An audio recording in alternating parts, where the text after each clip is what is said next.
la police nationale d'Haïti, qui a vu le jour au mois de novembre de l'année 1994, avec la mission d'assurer la sécurité des vies et des biens des citoyens, de maintenir la paix, la tranquillité et l'ordre public, dont la devise est de protéger et servir. Dans sa création, son organisation, son fonctionnement n'avait d'autre modèle que ceux des forces armées d'Haïti. Ainsi, elle a hérité d'elle certaines pratiques militaires qui ont conduit à un déficit de confiance au sein de la communauté haïtienne. Or, nous savons tous que la PNH, dans sa mission, ne peut et ne saurait être efficace sans la confiance, l'appui et surtout la collaboration de la population. D'où la nécessité de consacrer une rupture avec certaines pratiques et prioriser cette nouvelle approche axée sur les stratégies de prévention, la construction de partenariats, l'amélioration des rapports police-population. Des stratégies qui nous conduiront à la réduction de la violence, de la criminalité. Aujourd'hui, nous sommes tous conscients des problèmes auxquels fait face la population haïtienne, mais également nous sommes confiants que ces problèmes, dans un avenir pas trop lointain, vont être résolus, car des efforts sont fournis, des sacrifices sont consentis et des stratégies sont mises en œuvre par le haut commandement. Mais et après? Et après? Qu'adviendra-t-il après? Que faire pour ne pas y retourner?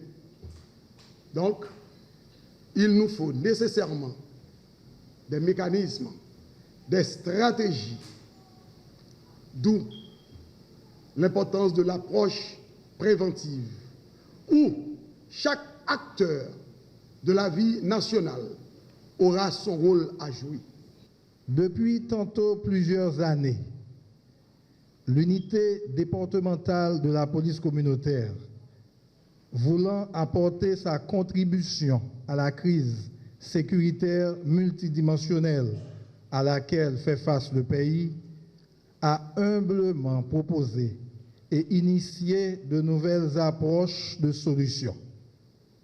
À cet effet, elle a mis accent sur la communication, le partenariat et le leadership communautaire, des méthodes pacifiques de résolution de conflits, le rapprochement police-population, l'éducation civique en milieu scolaire et beaucoup d'autres stratégies pouvant servir tant à la prévention qu'à la réduction de la violence communautaire. Des modèles non répressifs de réduction de la criminalité qui ont déjà fait leurs preuves dans d'autres pays et ont survécu à des crises similaires à celles que nous connaissons ici en Haïti. C'est pourquoi j'exprime une entière gratitude au commandement de la PNH et à l'Organisation des États américains qui, dans cette perspective de transformation structurelle de notre institution, ont valorisé les efforts de nos agents en les désignant à bénéficier de cette initiative, faisant d'eux aujourd'hui les premières formatrices et premiers formateurs en police communautaire. C'est pour moi un immense privilège de prendre la parole aujourd'hui à l'occasion de cette cérémonie de remise de certificats qui marque l'aboutissement de ce parcours exigeant, engagé et porteur d'espoir pour l'avenir de la sécurité en Haïti. Cet événement se déroule dans un contexte particulièrement difficile, où les défis sécuritaires, sociaux et institutionnels exigent des nouvelles approches, des nouvelles compétences et surtout une nouvelle vision. Depuis plusieurs années, la montée des violences communautaires et la présence accrue des groupes criminels dans plusieurs régions du pays ont mis en lumière les limites des stratégies exclusivement répressives. Ces réalités qui touchent nos quartiers, nos familles et notre tissu social appellent à une transformation profonde dans la manière de concevoir la sécurité publique. C'est précisément dans cette optique qu'est née l'initiative de former 2 cohortes de formateurs sur l'approche de la police communautaire. Cette initiative, portée par l'OEA, en étroite collaboration avec la PNH et avec l'appui déterminant du gouvernement du Canada, traduit un engagement commun à doter la PNH des capacités humaines, techniques et organisationnelles renforcées pour répondre aux besoins réels des communautés. Abordé par nos amis de la police de New York, d'abonder en ce sens, au lieu de traquer les gangs, mais d'essayer de les caresser par une présence raffinée que devrait être la police communautaire, vous voici de 2014 à 2025. Je ne saurais vous dire le parcours que vous avez consenti pour en arriver là. Et vous êtes ce que vous êtes. Ce que vous représentez au sein de cette institution n'est à nul autre pareil. Là où se conjuguent la carotte et le bâton, vous autres de la police communautaire, vous ne représentez pas seulement la carotte, malgré que vous devriez l'être. Vous représentez aussi le bâton, mais sous une autre forme.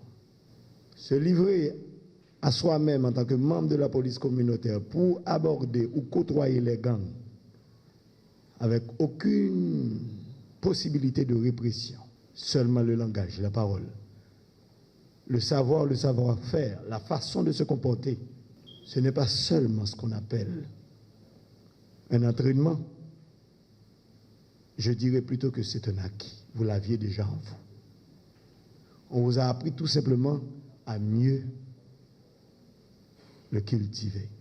Dites-vous bien, par les temps qui courent, nos membres qui portent l'uniforme, comment ils sont conçus auprès de ce que nous autres appelons ennemis, entre parenthèses, gangs, etc., vous risquez journalièrement votre vie. Au péril de quoi? Les interrogations s'en suivent.